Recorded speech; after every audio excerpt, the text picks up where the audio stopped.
Now we are going to see what is homologous chromosome. Before going into the definition, we will see the meaning of the word chromosome. Chromo means coloring. Some, that is, soma means body.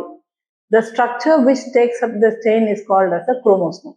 So this chromosome is present inside the nucleus, which will take up the dye when you use certain dyes.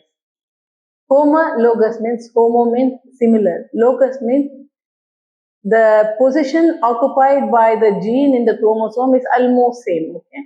If a particular gene is present in one chromosome, the another chromosome also will have the same gene at the same position. In case of human beings, the genome is divided into 46 chromosomes, of which 23 will be coming from father and 23 will be coming from mother.